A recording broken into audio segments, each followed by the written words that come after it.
家好，戏剧大舞台节目呢又和您相约在荧屏了，我是主持人钱云。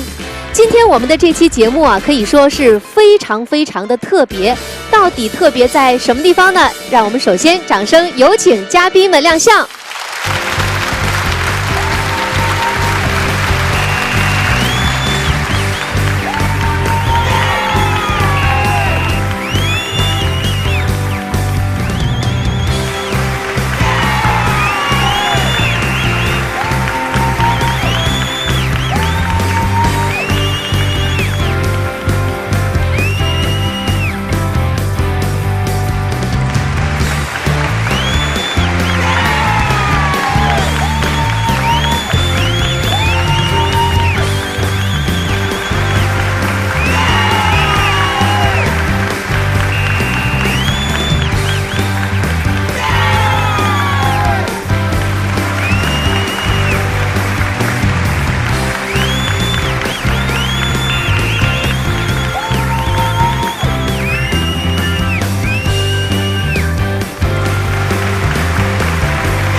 哎呀，来，四位。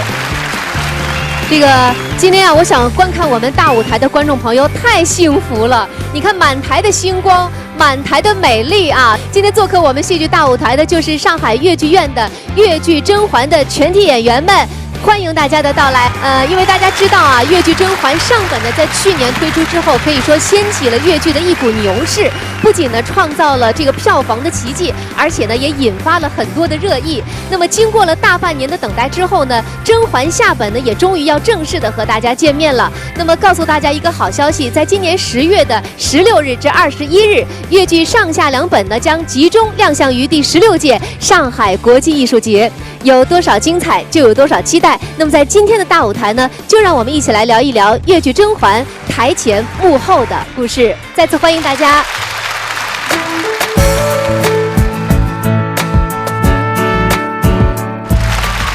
我们了解了一下啊，越剧甄嬛呢分上下两本，而且上本呢是由青年演员担纲主演的，那么下本呢又分明星示范版和青春版，而且有 A、B、C 3组演员共同演绎的。那么首先来到我们中间的呢就是3位甄嬛啊，志平老师，还有辛雅琴啊，还有李旭丹，欢迎3位啊。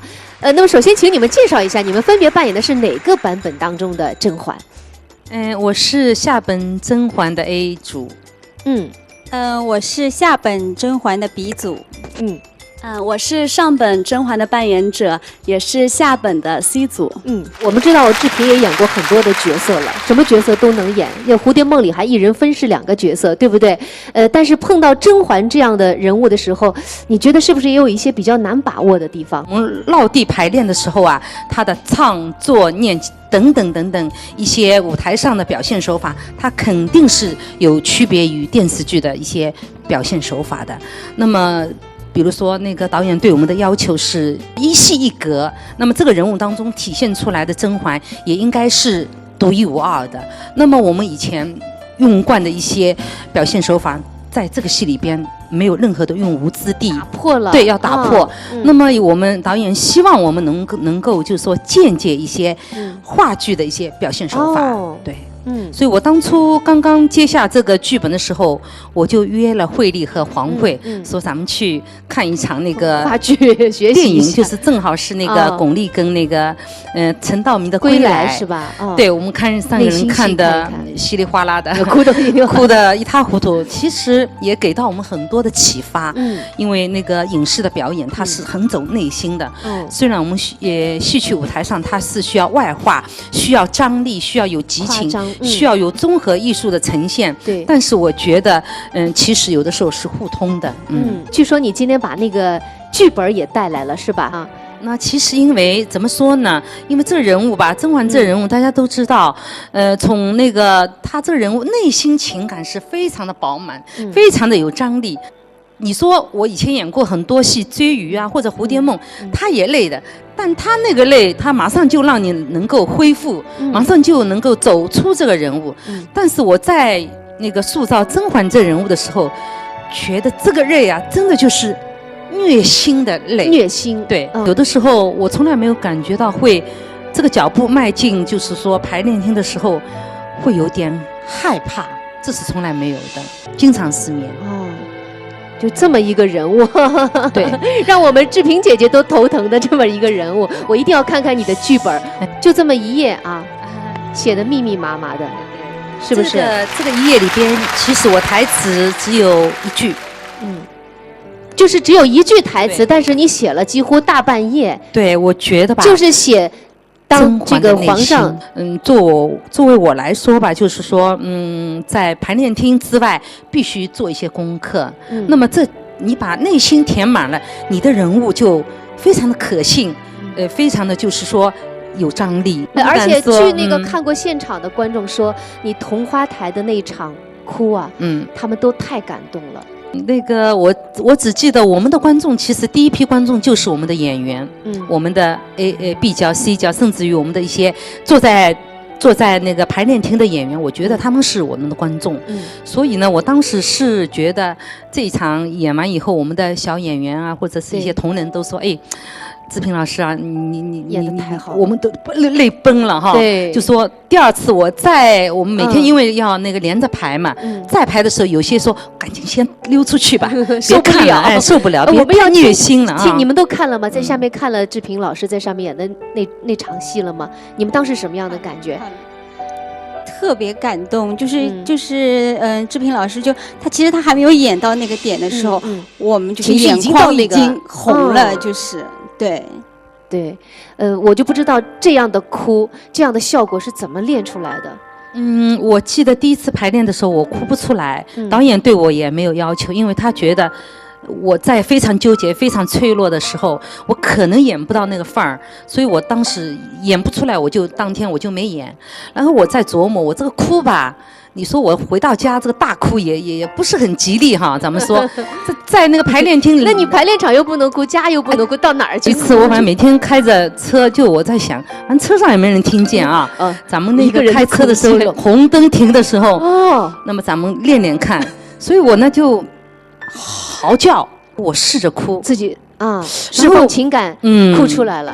然后呢，有一次我那个窗门都没关实，就拉到一半，你还不止哭了这一次，对，我哇哇叫，人家旁边人旁边有车开过，觉得这人有毛病的啊，以为想叫什么，碰到什么打击想不通。对。但每次哭，我每次都自己都会。天哪！你看一个甄嬛的，差点把王志平老师逼疯了，差不多疯掉了。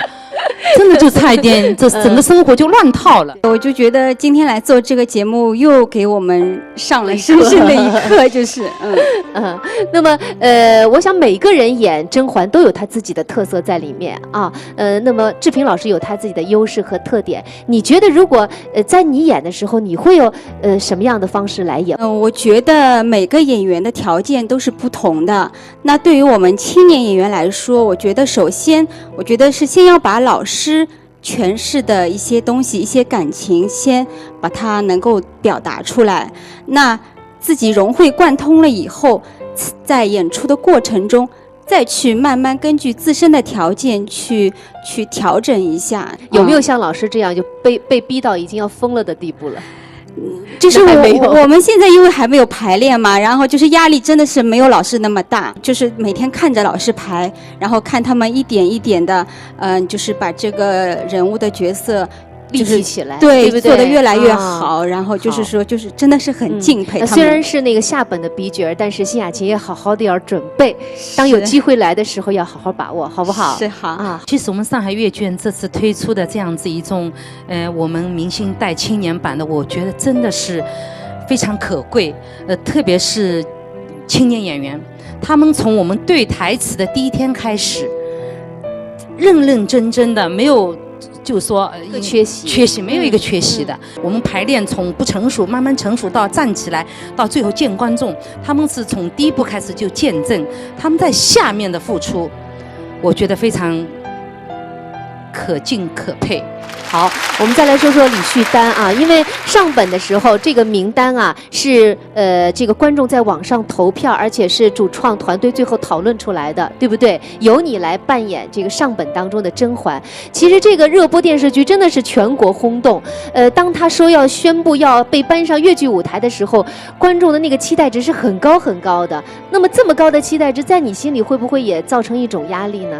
当时排的时候，我真的非常感谢，就是杨晓青导演，因为他是一个非常慈祥，然后各方面给予我们鼓励关怀的导演，就是从我们的身段设计各方面他都来指导，然后很耐心的教导我们，所以缓解了我们很多这种焦虑紧张的情绪。更让你感动的恐怕是你的老师吧，对的，对不对？老师，对，两位老师。老当时师志平老师他在忙他的就是观世音，一直在舟山。然后我记得有一次他回来只有一个晚上，然后我就赶到他家里。当时他儿子也从美国回来，然后他儿子在外面客厅他都不管，然后就帮我辅导2小时唱腔，然后第2天又回舟山了。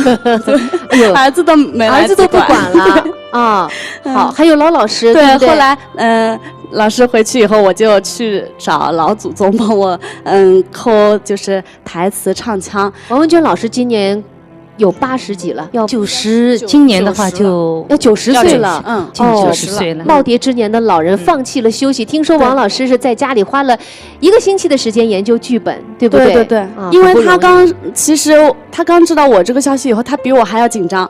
然后因为我就是传统剧目，当时学的不多，只有《红楼梦》跟《皇帝与村姑》嘛。然后新编的传统戏这是第1个，所以老师他就是特别为我捏一把汗。然后当时看了剧本以后，他就帮我辅导，就是从台词开始，然后到唱腔，再到身段。反正就是非常非常感动。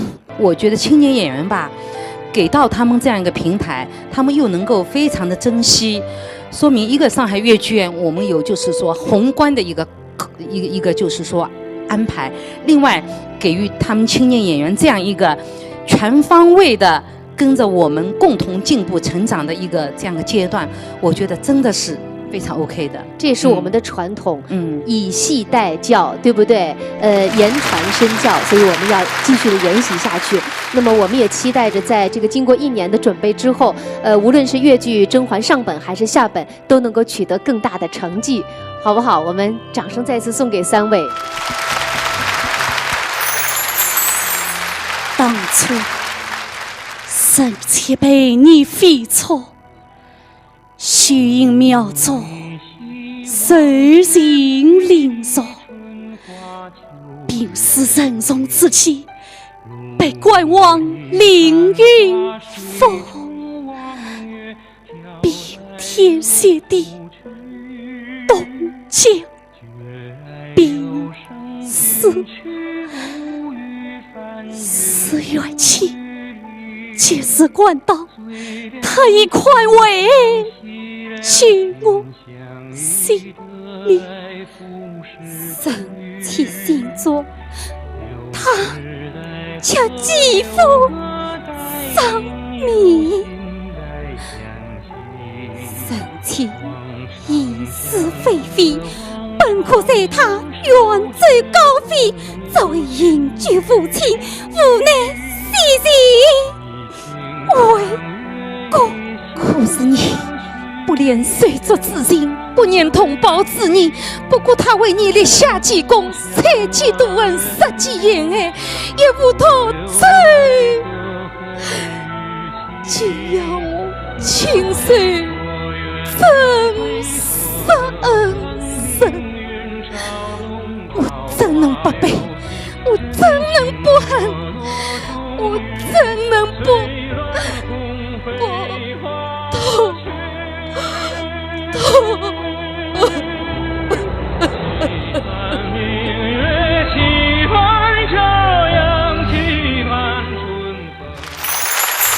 好，这组呢就规格很高啊，是皇上组。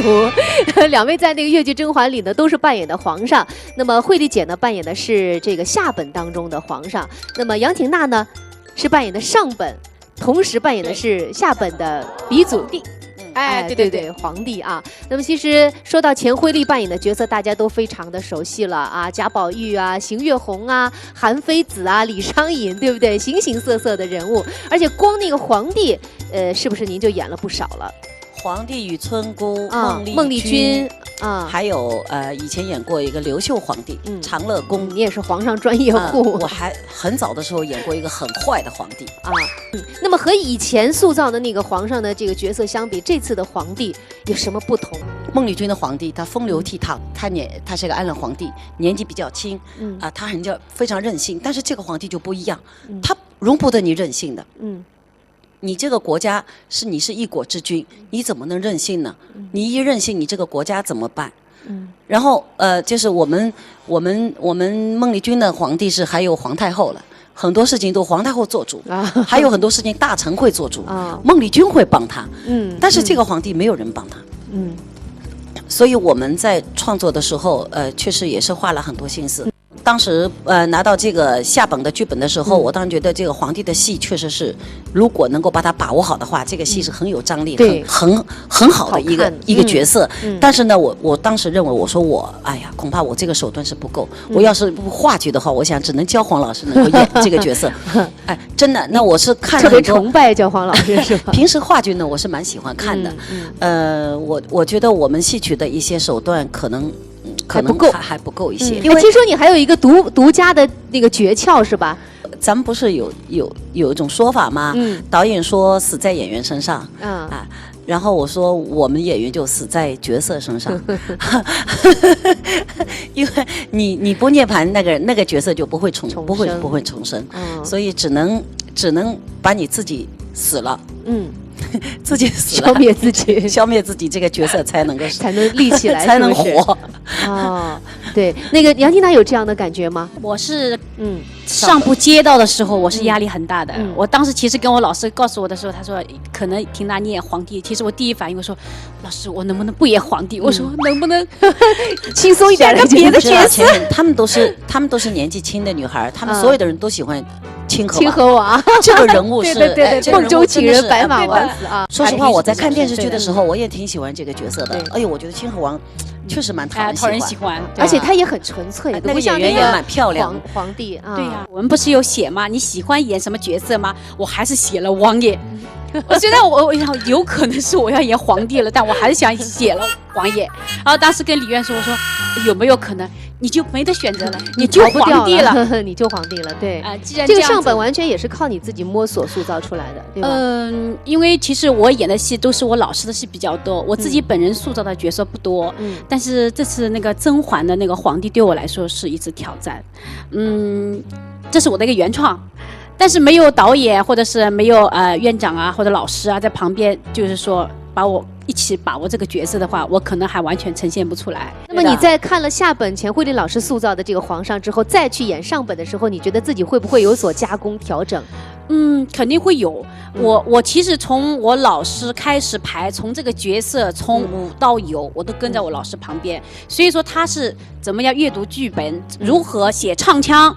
运唱腔这方面真的是，然后我老师不管是一个动作，他都会一一告诉我。他有一天就是排练场过来，缇娜你过来，我跟你讲一下这个角色的动作，我为什么要这样创作，就边演边教嘛。我们排练的时候真的是，因为我这个戏呢相对还是比较少，6场戏里我3场戏，还是会有一些空的时间我们可以交流的。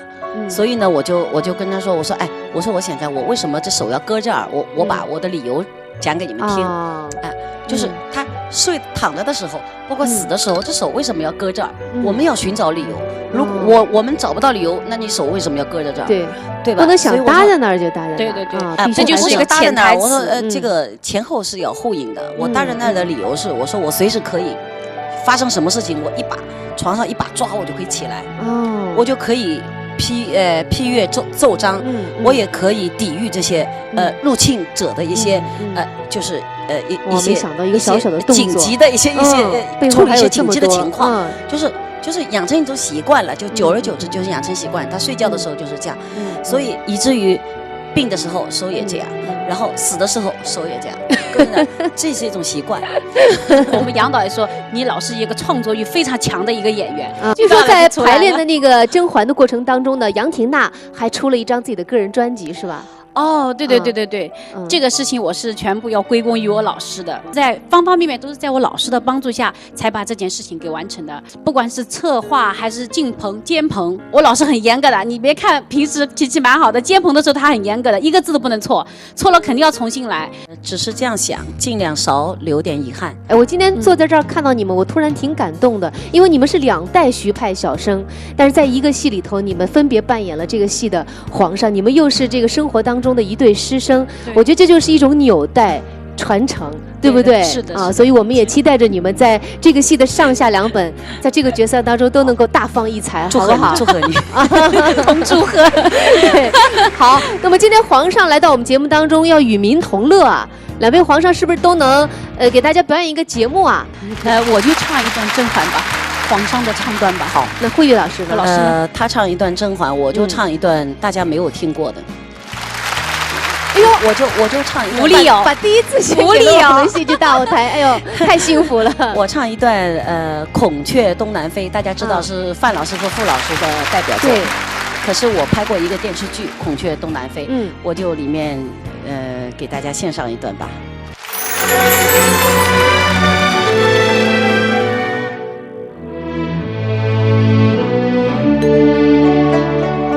母亲叮咛，父叮咛，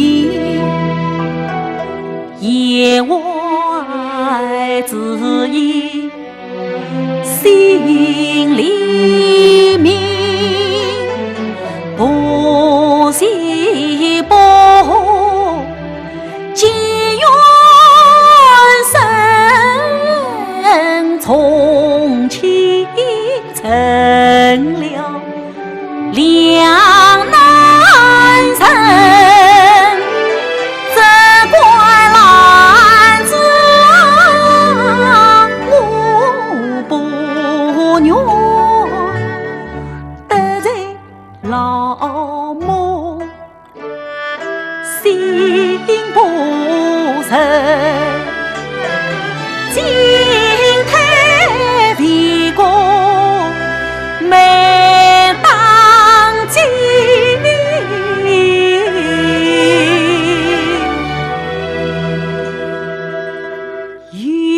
有心匆匆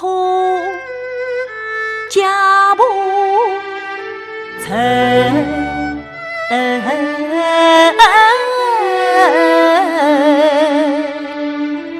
家不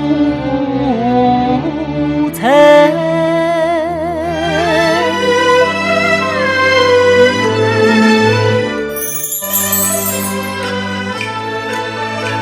他坦诚相诉，让我心痛。多少悲凉涌苍穹，百姓家坐立茅山有真心灵，宫廷内暖朝虚过生年冬，沈昌奎赠与他，赠从家从真难测，真心里正中家中，真是他冰心玲珑透地情，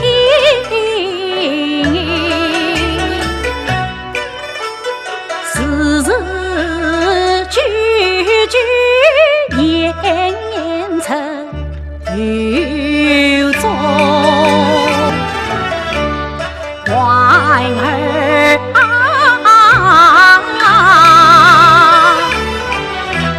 帝王也有平常心，可叹酒杯面风动，今日里见郎和平陈朝永，你原谅我久久长长，只因我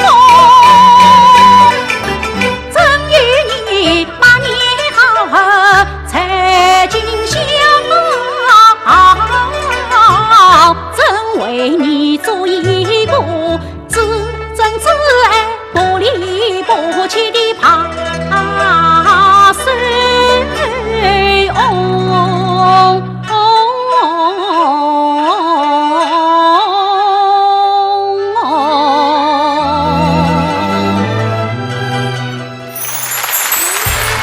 现在来到我们舞台上的呢是清河王组和华贵妃组。清河王有2位，我们介绍一下好不好？黄桂姐演的是 A 组是吧？下本的 A 组。下本的 A 组啊。那么张雨枫呢演的是 B 组，而且是上本。上本是那个 A 组，下本是 B 组啊。好，我们这边也介绍一下。来，我是下本华妃的 A 组。好。我是下本华妃的 B 组。我是下本华妃的 C 组。我们从那个白马王子梦中情人开始好吗？因为这个陆派啊，以前演的大多是一些斜皮生的角色，是吧？这类角色是不是比较少碰触到？可以说还是第一次。当得知啊，这个下本呢依旧由陆派小生来演的时候，作曲陈军老师急坏了，是吧？陈军老师很担心，他那个时候就是知道我演下本清河王的时候。他来跟我交流说：“黄慧啊，我们是不是可以改流派？”我说：“陈军老师，这个坚决不行。”所以陈军老师那个时候也是被我逼了一下，我说：“你尽管写。”然后所以说，在下本的甄嬛里面，清河王的唱腔还是比较丰富的。就是老师已有的唱段的那种调式，基本上在那个《甄嬛传》里面都能呈现了，还丰富了一些唱腔，比如说轻板、大轮轻板，还有一个蓝调。还有一个彩调啊，我觉得这无形当中对陆派也是一种推动啊。这次这个甄嬛，对不对？应该这么说啊，太让人期待了。我们再来说说那个上本当中的清河王张雨枫啊，因为张雨枫的那个演出也得到了专家还有观众的一致好评。我在网上也看到了，这个网友转载了很多的视频和照片，尤其是那个剧中甄嬛的那个温柔一抱，好像感动了很多人。你看到了这样的评价吗？有很多人就是说，这个角色非常的讨巧，对，的确是这样。但是我觉得再讨巧呢，就是也需要演员就是去用心的去演。所以我觉得就像这次排练下本，我觉得也是非常好的机会。因为就是清河王下本也只有就是黄老师A 组，我是 B 组，所以呢也是非常就是对自己有利的条件，就是看看前辈老师是怎么诠释的。那么可能我在下面通过导演对前辈老师们的这些引导启发，可能呢我再去演上本的时候可能会更自觉一些。对。好，我再多问一句啊，因为我们知道你的先生书院呢是在表演上是很有造诣的，那么在你塑造这个人物的过程当中，他有没有给你什么建议或者帮助？应该说，这个清河王是我就是这么一个演绎的，就是到现在的这个为止时间是第一个自己创造的人，我没有任何的模式模板，没有借鉴。对，当时一开始的时候也是。没有完石头在对，就是找不到这感觉，包括这个唱腔唱腔我非常喜欢也有可能大家觉得没有就是像听传统陆派那么好像感觉这个老的味道，老味浓，但是我觉得这个是一条探索的路，因为所有的一切手段都是为这个人物服务的，所以不管失败也好，成功也好，这条路是肯定要走的。包括在唱腔上，回家他也帮我练，他平时也很忙，但每天呢他会拉琴嘛，然后我唱到觉得不对的地方，觉得唱的别扭的地方，我有时候自己还要发脾气，我都没耐心了，他呢就一遍一遍的示范给我听。那军功章里也有他的一份功劳，绝对有。我们为对镜头前的舒慧先生表示一下感谢啊！那说完了清河王，我们再来说说那个华贵妃啊。现在陈颖笑得很开心很甜，那个照片上完全不像你啊，这么的霸道，这么的狠啊，就跟生活当中的娇滴滴的你完全判若两人。因为我一开始看那个连续剧的时候，我是挺喜欢眉庄的你喜欢那种类型，就是估计我自己比较适合的那种类型的。你以为你要演那个？其实让我演华妃，我自己觉得对我自己也是一个挑战吧。我在戏里面戏是不多，只有2场戏，尤其是我觉得啊，我们2场戏里面的我的华妃这个人物啊，那个张力特别大，就是这个跌宕起伏的很厉害，我觉得，就是容不得演员有半点就是一丁点的那个歇息的机会，因为我们跟电视剧是不一样，电视剧是我们华妃就是自己撞墙自杀，但是我们粤剧呢，我们大编都改编一下。皇帝死后，我们最后还有一场戏，就是最后是，华妃自以为，皇帝还是会到冷宫来看她，她还想象自己能够有一天能够飞黄腾达，登上皇后的宝座，然后没有想到全后宫的人都知道皇帝已经死了，但她自己还在练什么自说自话的练惊鸿舞，然后当她从甄嬛口中得知浣衣香的事情，使她就是不能怀有子嗣。如果在那个时候母以子贵，是不是啊？对，就是说她不能达到她自己最想达到的那个目的。她听到以后彻底崩溃，然后她发疯了。这一段其实就是对演员表演来说，其实就是有比较大的考验。因为每次我们排练的时候，只要看陈颖老师下来，每次都是头发、汗水、泪水，整个人都是湿的，每次都这样，所以他真的很辛苦。我这儿要问那个，就像问刚才那个张雨峰一样，要问一下那个裘丹丽了。在这个你塑造这个角色当中，潘前卫是不是也出了一份力了呢？主要是我当时接华妃的时候是生完宝宝以后复出的第一个戏，当时是都是母爱啊，当时是最有母爱的一个时候，要让你演这样的角色，然后当时其实挺没信心的，虽然华妃我是一直都很喜欢的，然后当时没信心以后，可能把那个剧本拿到家里面，就看剧本就在那边发呆，我说好像没什么信心，然后当时我先生可能会他会安慰我说。放松就好，因为我整个人会比较紧张嘛，然后他就会把所有那个华妃的词都给我划下来，他自己给我念了一遍，他演了一遍，他演了一遍华贵妃，他可能是有点就是主要是让我情绪放松吧。你觉得他演得好吗？这个我就不评价。就是他主要是让你轻松一点。他很认真在表演的话，他的目的是让我放松，所以给你自信。等他演完以后，我就说那我放松很多。然后他说，其实这个角色既然是你喜欢的话，你就应该去演，而且你喜欢的东西的话，你肯定会用心的，而且是非常开心的去完成这个过程。所以当时我还是觉得。家人的那个支持还是很重要的，动力很大，包括我在念台词的时候，有几次我女儿在旁边听，她就哭了。后来我老公就安慰我说：“没关系，说明你就觉得妈妈怎么那么陌生了，是吧？”对，当时就是整个转变跟秦姐姐一样，就是我们副派的那个角色，有时候还是会比较软弱，比如说是被人家抛弃了，或者是被人家欺凌了，这样比较多一点。然后这次反过来的这个情况可能刚开始可能还有点不习惯，所以我们也是慢慢的在摸索。盛舒阳也说一说，通过这次排演，虽然是演的是 C 组，是不是？也说说你的这个收获。在排练的过程中呢，其实从一开始我们就全部进入了，然后在这个编剧阐述这个剧本的时候，其实很有意思。有一个地方，编剧特地的补充说明说，华妃千万不要演成情痴。然后当时我第一眼就看陈颖老师，我捕捉到他的小表情了，我知道他心里想演成情痴。其实编剧不希望他是完全的情痴，但是我觉得华妃是有这一点的。而且我觉得作为副派花旦来说，就是他比较善于去捕捉这个痴情的一面。然后我觉得，因为陈颖姐姐平时在我们眼中就是非常温柔的这样一个姐姐，我觉得我很难想象她怎样去演华妃，我就一直比较期待这个过程。所以在这个排练的过程中，我就非常专注着看这个陈颖姐姐的华妃从无到有的过程，我觉得太不容易了。好，我们先给陈颖一点掌声，我们也很期待啊。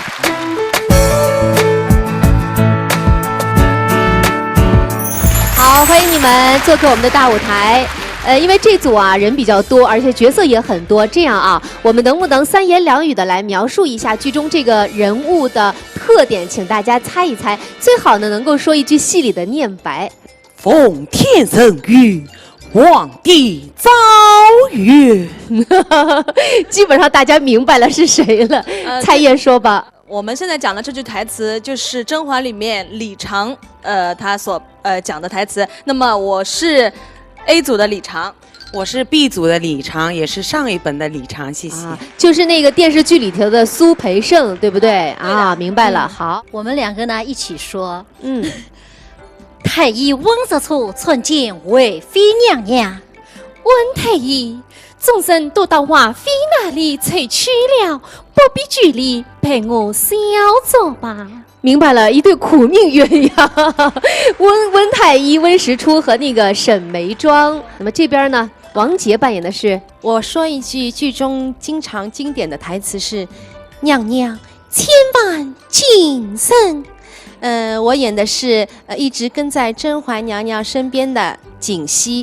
我们的陈慧迪呢，在剧中扮演的是，我这个角色其实除了台词，还有一个特殊性的动作，就是一直在那边下跪，所以这句台词配上那个下跪就是娘娘我怕。大家猜出来了吗？他的这个人物，那也就是甄嬛的其中一个对头，对不对？安小主，安陵容。戏中让我最感动的有一句台词就是“娘娘，你饿了吧”，这种饱含非常温暖的一句台词，在华妃在她最低落的时候，有这么一个人还在支撑着她。我饰演的是 B、C 角的宋芝。宋芝，好，那唐小玲演的也是宋芝啊。对，我也演的是宋芝。本来一开始是要演槿汐的，但是承蒙导演看中，让我去演宋芝了。好，都介绍完了自己的角色了，好像是有的角色是上本有，但是下本里头是没有的，是哪几位？基本上温实初、安陵容、沈眉庄3个吧。对，我们3个。上本是有的，而且是挺重要的人物，但是到了下本就没有了。但是还有一些闪回的画面，是吧？对对对，我们是就是要接上本那个第6场滴血验亲这一场嘛，所以他就是在下本开头，哎呀，我又爆料了，就在下场的时候，下本的时候会接一下这个闪回所以还得扮成那个温太医的样子。那化妆还得照常的化呀。是的。但是最后呢，戏里头大部分都没有你。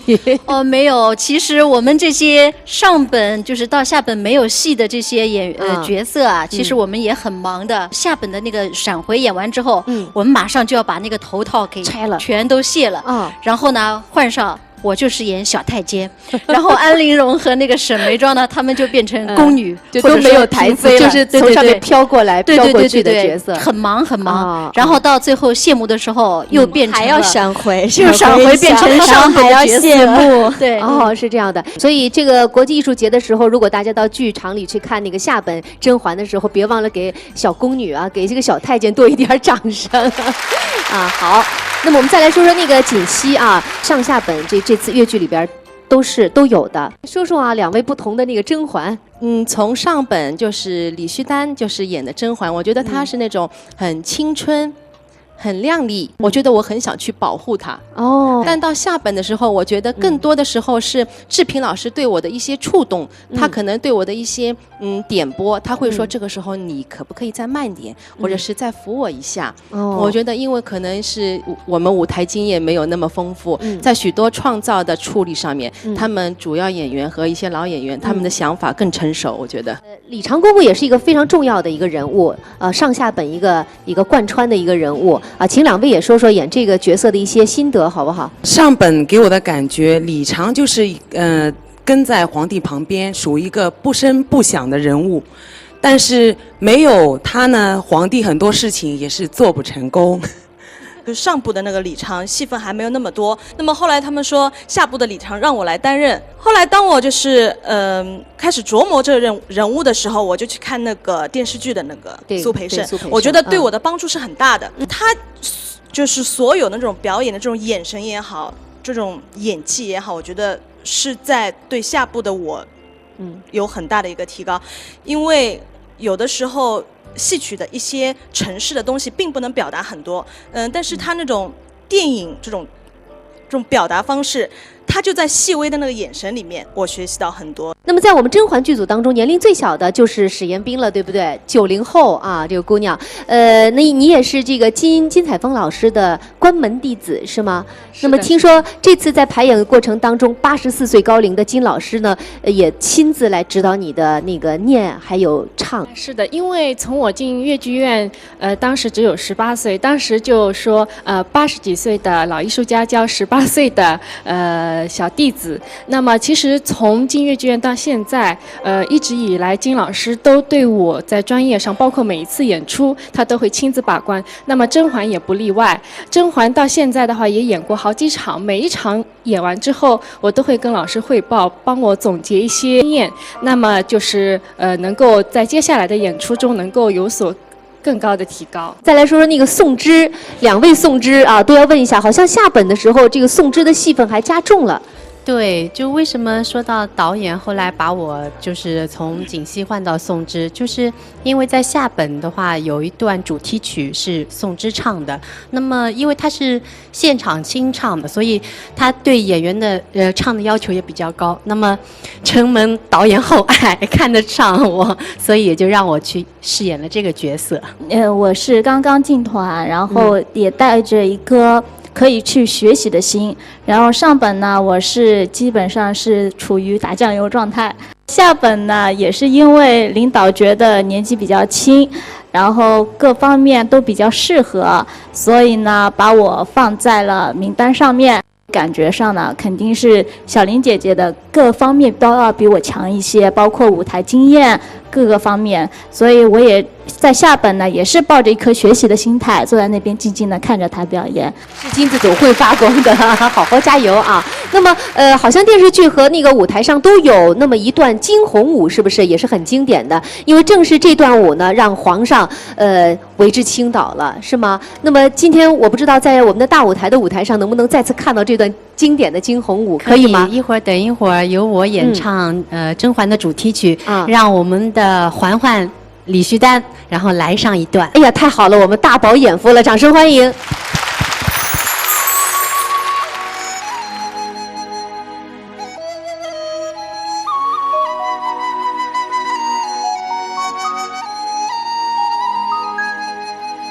第四位囧嘞，偏为共相嘞，夜不语有声，恨夜随生君。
个女子越剧啊，连那个导演啊、编剧都是女的，是吧？一门女将啊，大家真的是有点想象不到。我身边这位漂亮的小姑娘呢，就是我们越剧《甄嬛》的副导演吴佳思，我们掌声送给她好吗？欢迎你来到我们的节目当中。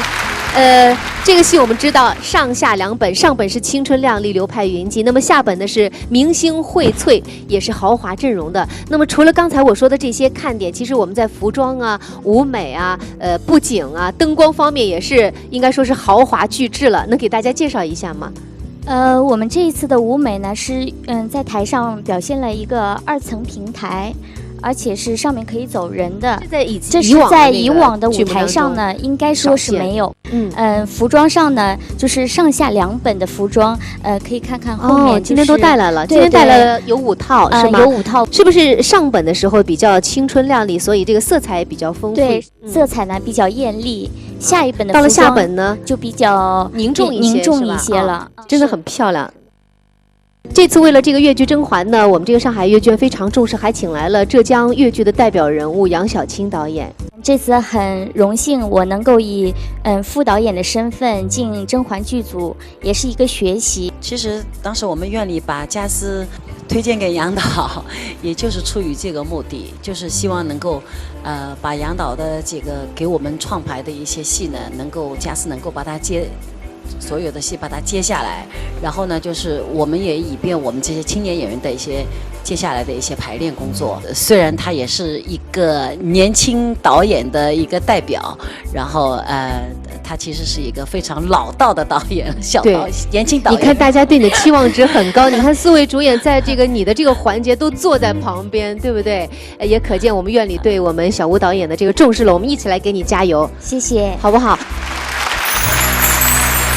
观众朋友，金秋10月呢，我们的甄嬛迷，我们的越剧迷最期待的越剧《甄嬛》上下2本呢，即将要和大家正式的见面了。